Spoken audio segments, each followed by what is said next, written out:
जय माता दी दोस्तों। आप सबको नवरात्रि और नए साल की बहुत बहुत शुभकामनाएं।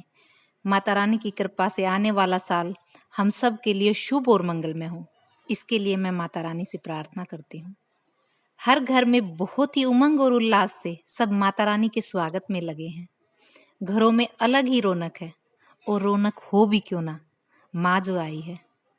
सब चाहते हैं माँ उन पे प्रसन्न हो और उन्हें आशीर्वाद दे। अब माँ खुश रहे और आशीर्वाद दे, इसके लिए हम पूजा पाठ व्रत उपवास तो करेंगे ही, उसके साथ ही कुछ ऐसे काम जो हमें बिल्कुल नहीं करने चाहिए उनका भी ध्यान रखेंगे, और कुछ ऐसे काम जो हमें जरूर करने चाहिए, आज हम इसी बारे में बात करेंगे। उससे पहले मैं आप सबको प्रणाम करती हूँ। आप सबका शकुन एस्ट्रोलॉजी में बहुत बहुत स्वागत करती हूँ, और आपसे एक नम्र निवेदन कि अगर आपने अब तक चैनल को सब्सक्राइब नहीं किया तो प्लीज चैनल को लाइक शेयर सब्सक्राइब जरूर करें। आज जिन कामों के बारे में मैं आपसे बात करूंगी, आप में से बहुत सारे लोगों को इनके बारे में पहले से ही अच्छे से पता है, फिर भी मैं एक छोटा सा प्रयास कर रही हूँ आपको इन सब नियमों को रिमाइंड करवाने का। और एक और बात, चाहे किन्हीं कारणों से आप व्रत ना भी रख पाए, पर अगर आप इन नियमों का पालन भी करते हैं तो माँ का आशीर्वाद आपको जरूर मिलता है, ये मेरा विश्वास है।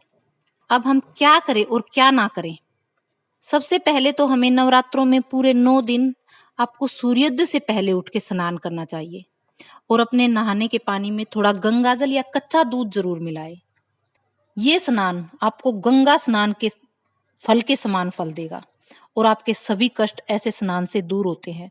आपको मानसिक बल मिलता है, आप अपने कार्य पर ज्यादा फोकस कर पाते हैं, क्योंकि इससे आपका चंद्रमा मजबूत होता है। दूसरा, आपको इन दिनों अपने घर और मंदिर को सुबह सुबह साफ करके सुगंधित फूलों से सजाना चाहिए। आप अपने मंदिर को सफेद और लाल रंग के फूलों से सजाएं। खासतौर पे गुलाब के फूल से, गुलाब की पंखुड़ियों से आप मंदिर को सजाएं। उससे आपका घर खुशबू और सकारात्मक ऊर्जा से भर जाता है। आप माँ को नित्य नए पुष्प अर्पित करें, पुराने फूलों को आप वहां से हटा दें, इससे आपका शुक्र मजबूत होता है। आप माँ को फल, फूल, धूप, दीप, जल सब अर्पण करें, उनका पूजन अर्चना करें, और उसके साथ साथ अगर हो सके तो दुर्गा सप्तशती और दुर्गा चालीसा का पाठ भी करें। ऐसा करने से आपको स्वास्थ्य में लाभ मिलता है, मानसिक शांति आपको मिलती है, आपका गुरु मजबूत होता है, आपका बुद्ध मजबूत होता है। इन दिनों आप माता रानी को लाल चुनरी, लाल कपड़े, श्रृंगार का सामान, हरी चूड़ियां भेंट स्वरूप दे। आप ये किसी भी मंदिर में भी दे सकते हैं, इससे आपके सौभाग्य में वृद्धि होती है। आप घर में अखंड ज्योत जलाएं। अखंड ज्योत जलाने से उस घर में रहने वाले सभी लोगों का भाग्य बढ़ता है, भाग्य में बढ़ोतरी होती है, इससे आपका सूर्य मजबूत होता है।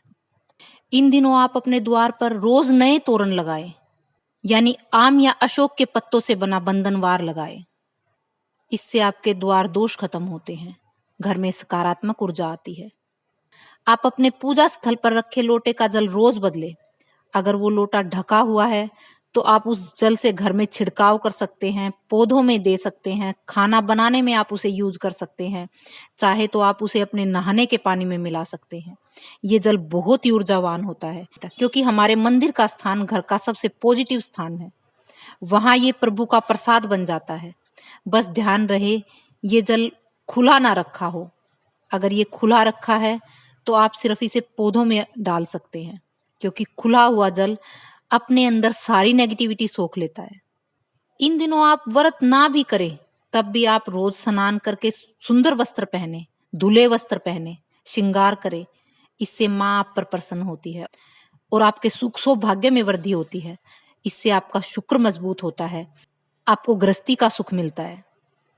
कुछ ऐसे भी कार्य हैं जो इन दिनों हमें बिल्कुल नहीं करने चाहिए। इन 9 दिनों में हमें कोशिश करनी चाहिए कि अपने बाल ना कटवाएं। जो पुरुष हैं वे अपनी दाढ़ी मूछ ना कटवाएं, इससे हमारा शनि कंट्रोल रहता है। हमें नाखून नहीं काटने चाहिए, इससे हमारा राहु कंट्रोल रहता है, क्योंकि राहु का संबंध नाखून से है। इन दिनों हमें लहसुन प्याज का सेवन नहीं करना चाहिए, हमें तास्मिक भोजन नहीं खाना चाहिए, हमें नॉन वेज और अल्कोहल से बचना चाहिए, हमें चमड़े की चीजों का प्रयोग नहीं करना चाहिए। एक और खास बात, जब हम अखंड जोत जलाते हैं तो हमें जोत को सूना छोड़कर नहीं जाना चाहिए, यानी घर में ताला लगाकर ना जाएं।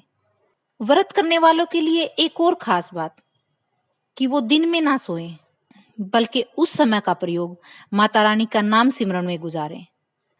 कोई भी धार्मिक किताब आप उस समय पढ़ सकते हो, आप भजन कीर्तन में शामिल हो सकते हो, आप उस समय कोई अन्य काम जिसे आप रोजमर्रा की जिंदगी में नहीं कर पाते, जैसे अपनी अलमारी व्यवस्थित करना या ऐसे ही कोई और चीजों को अरेंज करना, ऐसे करके आप समय व्यतीत कर सकते हो। पर आप दिन में ना सोएं। इन दिनों हमें क्रोध से बचना चाहिए। इस बात का ध्यान रखना चाहिए कि माता रानी हमारे घर आई है। हमें इन दिनों अभद्र शब्दों का प्रयोग नहीं करना चाहिए, गाली गलौज नहीं देनी चाहिए, लड़ाई झगड़े से बचना चाहिए। इन दिनों हमें ब्रह्मचर्य का भी पालन करना चाहिए। अपने विचारों में सात्विकता बनाए रखनी चाहिए। कुल टोटल में कहें तो व्रत और पूजा पाठ हमारा संयम बढ़ाता है, हमारा पेशेंस बढ़ाता है, हमें हमारी इंद्रियों पर काबू रखना सिखाता है।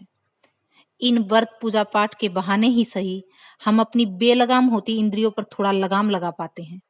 फिर वो चाहे खाने की चीजों को लेकर हो, बोलने को लेकर हो या पहनने को लेकर हो, उसके पीछे का तर्क केवल एक ही है, खुद पर संयम रखना।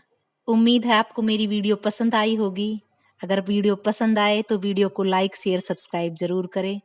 आज के लिए इतना ही। मैं अपनी वाणी को यहीं पर विराम देती हूँ। माता रानी से आपके शुभ और मंगल के लिए प्रार्थना करती हूँ। जय माता दी।